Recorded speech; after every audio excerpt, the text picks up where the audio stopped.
Hello, hello. I've come to share a cheat with you. I'd been asked, when I did the giveaway, I asked if you had any ideas for tutorials or what you'd like to see, let me know. And I've been experimenting with something and somebody actually asked for it. And I'm about to kind of cut stuff up to make some notebook covers. So I thought if I'm going to show you, it needs to be now. This is this is how I have attempted to cheat eco dyeing, because one, the main point is I do not have a massive saucepan. I just don't have one. I've watched loads of tutorials and it looks amazing, and this effect that I've been getting is not quite the same. But I'm happy with it. I like how it's turned out, and I've tried a few different methods, so I'm going to kind of just show you how I did it. But the one thing, I can't do an actual tutorial because you need a fairly heavy concrete slab really, or my patio as I've been using. You need a hammer. This is not the best hammer in the world, and I'm pretty sure a rubber mallet would work better, and I've been using this kind of craft divider paper and a sheet of cardboard. I've also tried it with towels and plain paper. I've also tried it with tea stained paper, because if you use tea stained paper you get a print of the leaf also on the paper, but because I was using the same sheet over and over again, it was that cartridge paper I was using. Sorry if I'm talking really quickly. I feel like I'm really talking quickly. So you'll need a hammer, you'll need some kind of paper, thick paper barrier, a sheet of cardboard and a patio is what you'll need for my method. You'll also need possibly either a tea bath, however you dye your paper, and you will possibly need distress inks if you like the effect that this gives. So technique number one, let me just make sure that's in frame. I'm sorry about the lighting, my dining room is not brilliant for light. Where my desk is that a bit better? Maybe if I hold this up. Okay, so this is technique number one. So what I did was I grabbed some calico fabric.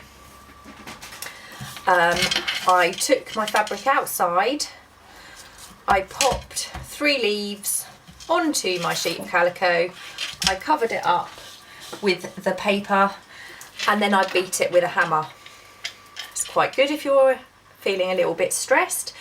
What I had to keep doing was peeling it up.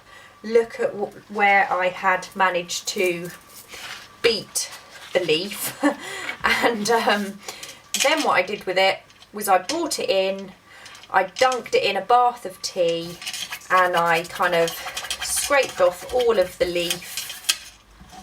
I semi-dried it, and then I used a hot iron to iron it, and I think this is going to make a fantastic tag. You get really great detail. Hopefully you can see that. Okay, so technique number two, I absolutely loved how this turned out. So I took my sheet of calico, a bit like I did the fabric for the spine yesterday on part one of my Let's Create series. So I took the calico, I covered it in ink, I wet it, then I took it outside, still wet. I laid it down, the wet calico, popped the leaves on, again over with the sheet of paper, and I beat that with a hammer.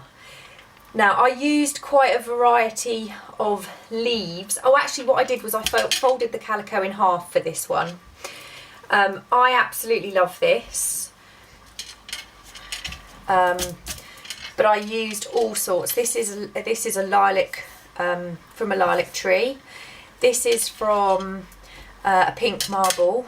These two larger ones are from a red robin, and these are from a buddleia.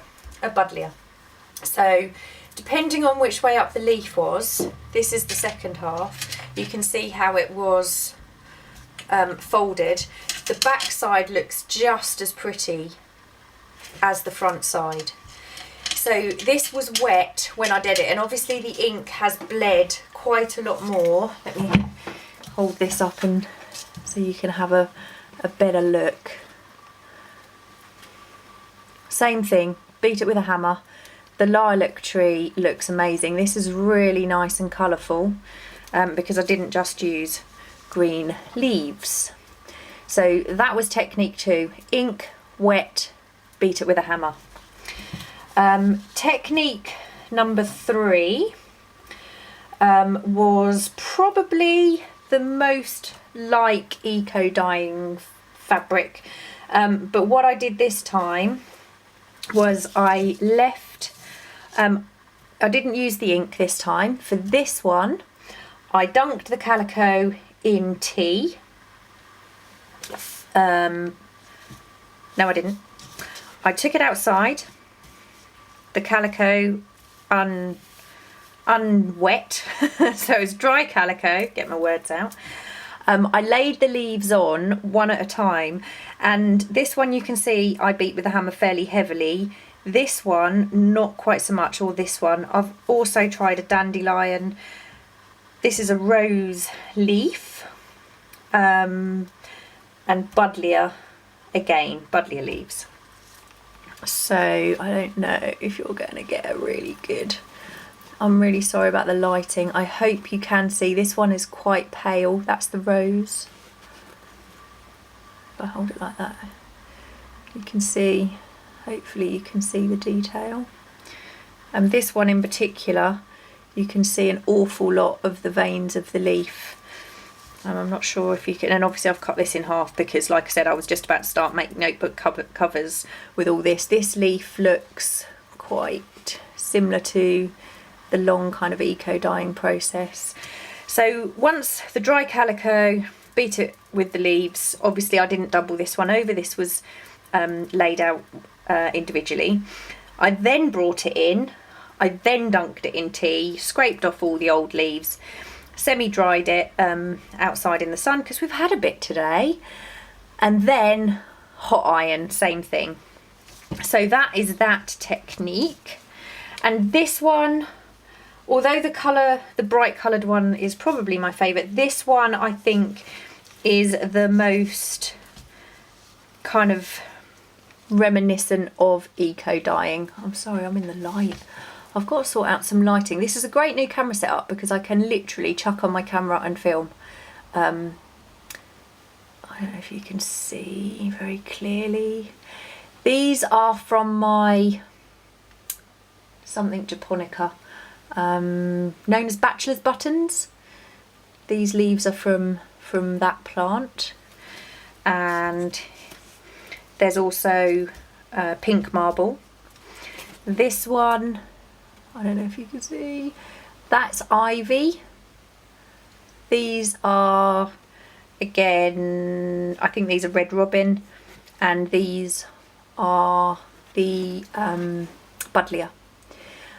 So again, this time what I did was I soaked it in tea first, took it outside, this was wet, laid the leaves out individually instead of doubled over, beat it with my hammer, again, brought it back in, dunked it in tea for a second time. This tea was weaker than this one.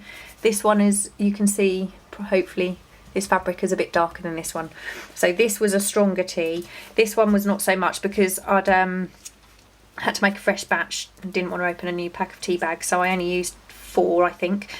Dunked it back in the tea, semi-dried it, hot iron over the top, and I think, you know, it's not eco dyeing, it's never going to be eco dyeing, but if you don't have a big enough saucepan like I don't, and you're a bit impatient like me, a bit more of an instant result, then beating with a hammer, and as you can see both sides actually look pretty good.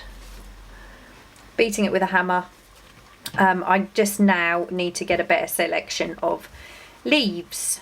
although I'm absolutely loving the lilac tree. It's got a bit of a purpley pink tint to it. So that's my eco dye cheat. Hope you found it useful. Hope you'll give it a try. These are all going to become notebook covers, hopefully.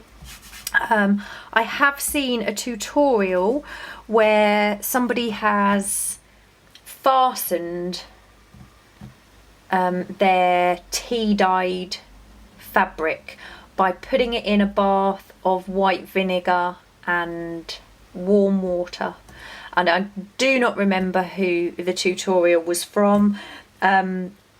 I will try this maybe in the bath of the white vinegar to see if it does anything, but obviously this is I wouldn't say it's any less fast.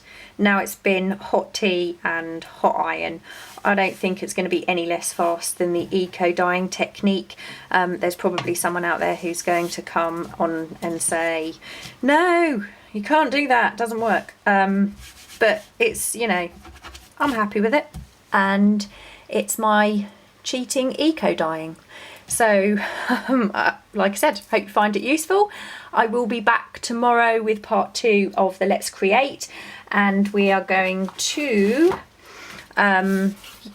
create the cover and the back and possibly probably the tie, and if we get time maybe the inside covers. We might put some pockets or things on there. So thank you so much for continuing to watch and subscribe and to comment. I absolutely appreciate everything, and I love reading all the comments. So I hope you find this useful. See you tomorrow. Bye.